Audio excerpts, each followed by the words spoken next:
சிவாய நமஹ. முப்போதும் திருமேனி தீண்டும் ஆதிசைவர்கள் குலத்தில் சுந்தரமூர்த்தி சுவாமிகளினுடைய வழி தோன்றல் திருவான்மையூர் அடியார்க்கு அடியன் சந்தோஷ் திருமேனி சிவாச்சாரியார். டிவோட்டி நேஷன் நேயர்கள் அனைவருக்கும் அன்பான வணக்கம். வரக்கூடிய ஏப்ரல் மாதம் 26ஆம் தேதி 2025 ராகு கேதுவினுடைய பெயர்ச்சி நடைபெறுதுங்க. பொதுவாகவே எல்லா கிரகமும் பிரதக்கணமாக செல்லும். மேஷம், ரிஷபம், மிதுனம், கடகம், சிம்மம், கன்னி, துலாம், விருச்சிகம், தனுசு, மகரம், கும்பம், மீனம் அப்படின்னு பிரதக்கணமாக போகும். ஆனால் ராகு கேது மட்டும் பார்த்திங்கன்னா எப்போதுமே அபசவ்யம், அதாவது அப்பிரதக்கணமாக செல்லும். மீனராசி, கும்பராசி, மகர ராசி, தனுசு ராசி, விருச்சிக ராசி, துலா ராசி, கன்னி ராசி, சிம்ம ராசி, கடகராசி, மிதுன ராசி, ரிஷபராசி, மேஷம் அப்படின்னு பின்னோக்கியே சொல்லி கொண்டு இருக்கும். ராகு பகவானை பார்த்திங்கன்னா மீன ராசியிலிருந்து கும்ப ராசிக்கு வராரு. அதே போல் கேது பகவானை பார்த்திங்க அப்படின்னா கன்னி ராசியிலிருந்து சிம்ம ராசிக்கு ஏறுறார். இப்போது இந்த மாதிரியான இந்த மாற்றங்கள் ஏற்படுதுங்க. இந்த மாற்றத்தினால உங்களுக்கு எப்படியான பலன்கள் வருதுங்கிறத கவனிப்போம். பொதுவாகவே இந்த ராகு கேதுங்கிறது ரொம்ப ரொம்ப முக்கியமான கிரகம். சூரியனுடைய சுழற்சியும் சந்திரனுடைய சுழற்சியிலும் ஒரு மேல் வட்டத்திலையும் நீள் வட்டத்திலையும், அதாவது அந்த மேலே கீழே அவங்களுடைய இன்டர்செப்ட் பாயிண்ட் இருக்கு இல்லையா, அவங்க தன்னைத்தானே வெட்டி கொள்ளக்கூடிய அந்த பகுதி, அதைத்தான் நம்ம முன்னோர்கள் ராகு கேது அப்படின்னு ஸ்புடம் செய்தார்கள். இந்த ராகு கேது எதுவரை இருக்கின்றதோ அதுவரை ஆர்பிட்டரி ஃபோர்ஸ் ஆனது இருக்கும் அப்படின்னு சொல்லுவாங்க அறிஞர்கள். அந்த வகையில் இந்த ராகு கேது அப்படிங்கிறது ரொம்ப முக்கியமான கிரகம். இந்த ராகு கேது நம்மளுடைய வாழ்க்கையில் பிரதிபலிக்கக்கூடிய விஷயங்கள் நிறைய இருக்குங்க. முதல்ல ஒருத்தருக்கு ராகு கேதுவனுடைய அனுகிரகம் இருந்தால்தான் குலதெய்வத்தினுடைய அனுகிரகமே அவங்க பெற முடியும். அதே மாதிரி ஒரு தெய்வ வழிபாடு செய்யணும், அதுக்கும் இந்த ராகு கேதுவுடைய அனுகிரகம் வேணும். எதிரிகளினுடைய தொல்லைகளை போக்குறதுக்கும் இந்த ராகு கேதுவுடைய அனுகிரகம் வேணுங்க. அதே போல் நம்ம முன்னோர்களுக்கு நம்ம செய்யக்கூடிய கர்மாக்கள், அவங்க அதனால் ஏற்படக்கூடிய திருப்திகள், அதுவுமே ராகு கேதுவினுடைய அனுகிரகமானது வேணும். அதனால் ராகு கேது ஒருவருடைய ஜாதகத்தில் சரியாக இல்லை அப்படின்னா அவங்களுக்கு அந்த குலதெய்வத்தினுடைய அனுகிரகம் சரியாக கிடைக்காது. இந்த ராகு கேது சரியாக ஒன்று இடத்துல இல்லை பார்த்திங்கன்னா ஒரு சில பேருக்கு எந்த குலதெய்வத்தை அப்படின்னே தெரியாமலே இருந்துக்கிட்டு இருப்பாங்க. அப்படி இல்லைன்னா வேறு ஏதோ ஒரு தெய்வத்தையே அவங்க ஸ்வீகரிச்சுட்டு பெருமாள் தாங்க எங்கள் குலதெய்வம், இந்த சாமி தான் எங்கள் குலதெய்வம் அப்படின்னு சொல்லி அவங்க கும்பிட்டுட்டு இருப்பாங்க. அதுமாரி இந்த ராகு கேது ரொம்ப முக்கியமான கிரகம். அது மட்டும் இல்லை, பித்ரு தோஷங்கள் இருக்குது, அதெல்லாம் நிவர்த்தி செய்துக்கணும் அப்படின்னாலும் ராகு கேதுடைய அனுகிரகம் வேணும். கர்மவில்லை தோஷத்தை நிவர்த்தி செய்யக்கூடியது. ஒரு மனுஷனுக்கு இந்த பிறவி பயனை முடித்து கொண்டு இறைவனுடைய அந்த கமலார விந்தத்தை அடைகிறாங்க இல்லைங்களா, அதுக்கு மோட்ச சாம்ராஜ்யம் பேர். திருவள்ளுவர் சொல்கிற மாதிரி பிறவி பெருங்கடல் நீந்துவார் நீந்தாதார் இறைவன் அடி சேராதார் அப்படின்னு சொல்லுவார்.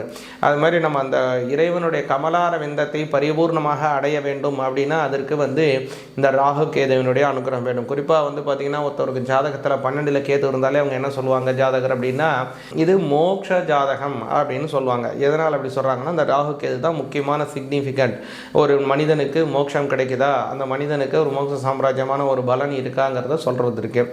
அது மட்டும் இல்லை, ஒருத்தவனுக்கு இருக்கக்கூடிய எதிரி தொல்லைகளிலிருந்து நிவர்த்தி செய்யக்கூடியது, கண்திருஷ்டி தோஷத்தை போக்கக்கூடியது, வாழ்க்கையில் நல்ல வளர்ச்சியை தரக்கூடியது, வெளிநாடுகள் போகிறது, கடல் கடந்து போகிறது, அதே மாதிரி வேற்று மொழி பேசக்கூடிய நபர்களால் நமக்கு ஆதாயத்தை ஏற்படுத்துறது, நிறைய லாங்குவேஜ் ஸ்கில் வளர்ந்து கொள்வதற்கு.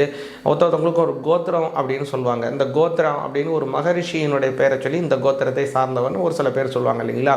அவர் அந்த கோத்திர மகரிஷியினுடைய அனுகிரகத்தை தரக்கூடியவர் இந்த ராகு பகவான். அதனால் இவ்வளோ பெரிய நிறைய நல்ல பலனை தரக்கூடியவங்க இந்த ராகுவும் கேதுவும். அதனால் அவங்களுடைய இந்த பயிற்சியானது இருக்குங்க. இதனால் என்னென்ன பலன்கள் யாராருக்கு அப்படிங்கிறத விரிவாக பார்ப்போம். மிதுன ராசி ஆகிய உங்களுக்கு இந்த ராகு கேதுவினுடைய பயிற்சி எப்படி இருக்குங்கிறத நல்லா விரிவாக கேளுங்க. பொதுவாகவே மிதுன ராசிக்காரங்க நல்ல ஒரு மதியுகம் கொண்டவங்க, ஆச்சார சீலர்களாக இருப்பாங்க, தெய்வ வழிபாடுகள் கொண்டவங்களாக இருப்பாங்க.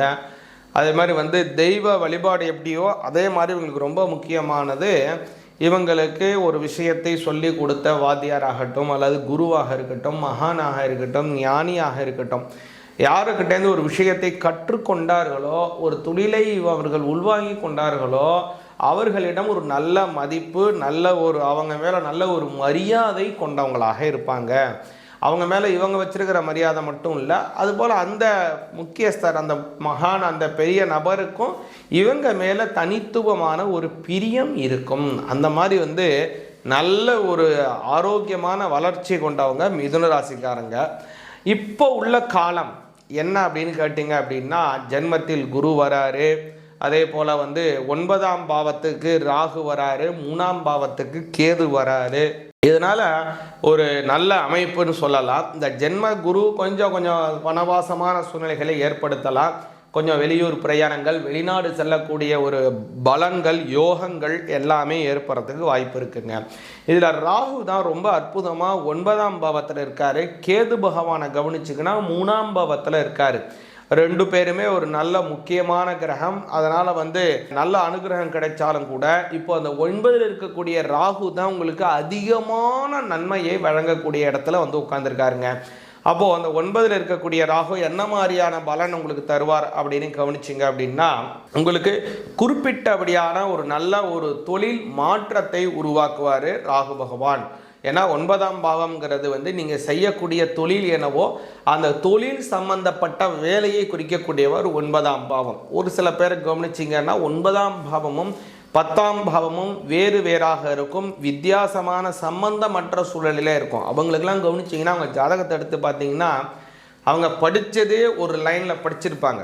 அவங்க பிஇ படிச்சிருப்பாங்க, அல்லது வேறு ஏதோ படிச்சிருப்பாங்க, ஏதோ ஒரு துறைக்கானது பெரிய ஸ்பெஷலாக படிச்சிருப்பாங்க. ஆனால் 10ஆம் பாவத்தினுடைய அடிப்படையை வச்சு பார்க்கும்போது அவங்க வேலை பார்க்குறது வேறு விதமாக வேலை பார்த்துட்டு இருப்பாங்க. படித்தது ஒன்று, வேலை பார்க்குறது ஒன்றா இருக்கும். ரெண்டுக்கும் சம்மந்தமே இல்லாமல் வேலை பார்த்துட்டு இருப்பாங்க. இதுதான் வந்து ஒரு மனிதனுடைய ஜாதகத்தில் 9ஆம் பாவமும் 10ஆம் பாவமும் சம்பந்தம் இல்லாமல் போவதற்கு இந்த மாதிரியான அனுகிரகங்கள் அவங்களுக்கு கிடைக்குங்க. அப்போது அவங்களுடைய ஜாதக பலனும் அவங்களுடைய 9ஆம் பாவம் 10ஆம் பாவ பலன் ரெண்டுமே சேர்ந்து இருந்தால் மட்டும்தான் அவங்க வந்து எந்த வேலைக்காக அவங்க படிக்கிறாங்களோ அதே துறையில் நல்லா ஷைன் ஆவாங்க, அதிலே வளர்ச்சி ஆவாங்க, அதே துறையில் வெற்றியும் பெறுவாங்க. இப்போ அந்த மாதிரியான சூழ்நிலை இருக்கு இல்லையா பல பேருக்கெல்லாம். இப்போ அந்த மாதிரி சூழ்நிலை இருக்கிறவங்க எல்லாருக்கும் மாற்றங்கள் ஏற்படும். ஏன்னா 9ஆம் பாவத்தில் ராகு உட்கார்றாரு, குருவினுடைய பார்வை கிடைக்குது. அதனால் எந்த துறை சார்ந்த விஷயத்தில் உங்களுடைய அறிவு, உங்களுடைய வளர்ச்சி, உங்களுடைய படிப்பு, வித்தைகள், ஞானங்கள், அபிவிருத்திகள் இருக்கின்றதோ அதே துறையிலே நீங்கள் இன்னும் மென்மேலும் வளர்ச்சி அடைவதற்கும் நல்ல செழுமையான சூழ்நிலைகள் ஏற்படுவதற்கும் வாய்ப்பு வருதுங்க. இது ஒரு நல்ல பலனாக அமையுது.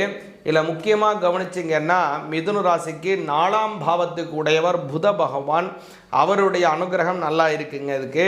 அதே மாதிரி 7ஆம் அதிபதியாக இருக்கக்கூடிய குரு பகவான் ஜென்மத்துக்கு வந்து உங்களுடைய 7ஆம் பாவத்தை பார்க்குறாரு, 9ஆம் பாவத்தை பார்க்குறாரு.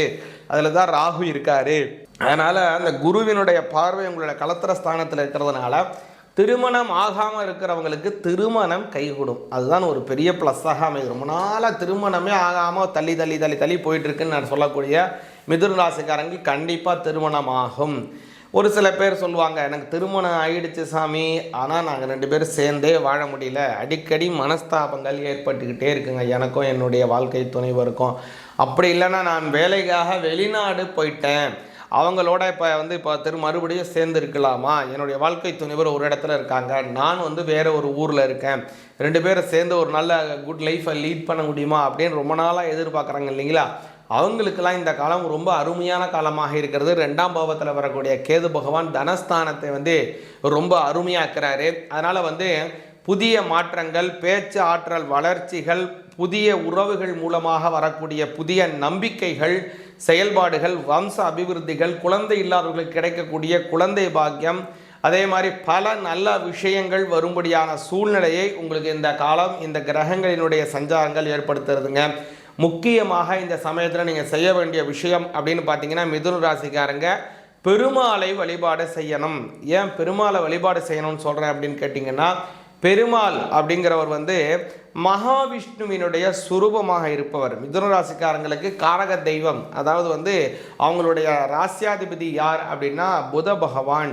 அந்த புத பகவானினுடைய சஞ்சாரத்தினுடைய அடிப்படை கவனித்து பார்த்திங்கன்னா அவங்களுடைய லார்ட் யாருன்னா மகாவிஷ்ணு, பெருமாள். அதனால் பெருமாளை கும்பிட்டு வர்றது மிக மிக மிக நல்ல பலனை தரும். ஒவ்வொரு புதன்கிழமை தோறும் சகஸ்ரநாமம் சொல்லி அர்ச்சனை செய்து பாருங்க, உங்களுக்கு அமோக வளர்ச்சிகளை ஏற்படுத்தும். இப்போது நம்ம அந்த ராகு கேது பயிற்சியை பார்க்குறோம். இதில் கூடுதலாக அந்த குருவினுடைய ஸ்புடம், சனியினுடைய ஸ்புடம் பண்ணும்போது நீங்கள் நினைக்கலாம், என்ன சனி பகவானை இவர் காலபுருட தத்துவத்தில் கும்பராசியில் இருக்கிறது வச்சு மாதிரியே சொல்கிறாரு, சனி பயிற்சி ஆயிடுச்சுன்னு இப்போ எல்லாம் சொல்கிறாங்களே அப்படின்னா, சனி பயிற்சி கிடையாதுங்க இந்த வருஷம். வாக்கிய முறைப்படி கவனிச்சிங்கன்னா மார்ச் மாதம் 6ஆம் தேதி 2026 அடுத்த வருஷம்தான் சனி பயிற்சி நடக்குதுங்க. அதனால் சனி பயிற்சி வாக்கிய முறைப்படி அடுத்த வருஷம் தான் நடக்குது. அதனால தான் நம்மளும் எந்த இதுலேயுமே சனி பயிற்சிக்கான பலன்கள் அப்படின்லாம் எதுவுமே சொல்லவே இல்லை. வாக்கிய முறைப்படி தான் இந்த குரு பயிற்சி ஆகட்டும், சனி ராகு கேது பயிற்சி ஆகட்டும், எல்லா விதமான பலன்களையும் நம்ம சொல்லி கொண்டு இருக்கிறோம். அதனால் சனி பயிற்சி இப்போ சனி பகவான் வந்து கும்பராசியிலே தான் இருக்கிறார். அதனால் உங்கள் ராசிக்கு அது எத்தனாம் இடமோ அதை வச்சு தான் நம்ம அதையும் சேர்த்து நம்ம பலன்களை சொல்லிட்டு இருக்கோம். கூடுதலாக வந்து இப்போ அடுத்த வருடம் தான் மாறுறாரு. நாம மட்டும் இதை சொல்கிறோன்னா கிடையாது. திருநள்ளாறு சனி பகவானுக்குன்னு இருக்கக்கூடிய பிரத்யேக க்ஷேத்திரம் திருநள்ளாறு ஆகட்டும், அதே போல் சூரிய பகவானுக்குன்னு இருக்கக்கூடிய சூரியனார் கோயிலாகட்டும், சந்திர பகவானுக்குன்னு இருக்கக்கூடிய திங்களூர் க்ஷேத்திரமாகட்டும், செவ்வாய்க்குன்னு இருக்கக்கூடிய வைத்தீஸ்வரன் கோயிலாகட்டும், புத பகவானுக்குன்னு இருக்கக்கூடிய திருவெண்காடு ஆகட்டும், குரு பகவானுக்குன்னு இருக்கக்கூடிய பிரத்யேக க்ஷேத்திரம் ஆலங்குடி திட்டை திருச்செந்தூர் ஆகட்டும், அதே மாதிரி சுக்கிரனுக்கு இருக்கக்கூடிய கஞ்சனூர் ஆகட்டும், ராகு பகவானுக்குன்னு இருக்கக்கூடிய திரு நாகேஸ்வரம் ஆகட்டும், கேது பகவானுக்குன்னு இருக்கக்கூடிய கீழப்பெரும்பள்ளம், அதே போல திருவண்ணாமலை, பல பல திவ்ய க்ஷேத்திரங்களில் எல்லாவற்றிலுமே ராகு கேதுவினுடைய பயிற்சி ஆகட்டும், சனி பயிற்சி எல்லாமே வாக்கிய முறைப்படி தான் கொண்டாடுறாங்க. வாக்கிய முறைப்படி அனுஷ்டானம் செய்வதே நமக்கும் சாலச் சிறந்தது, நன்மைகளை பயக்கும். அதனால் நாமும் வந்து வாக்கிய முறைப்படி அனுஷ்டானத்தை செய்வோம், நவக்கிரகங்களினுடைய அனுகிரகத்தை பெறுவோம். சிவாய நமஹ.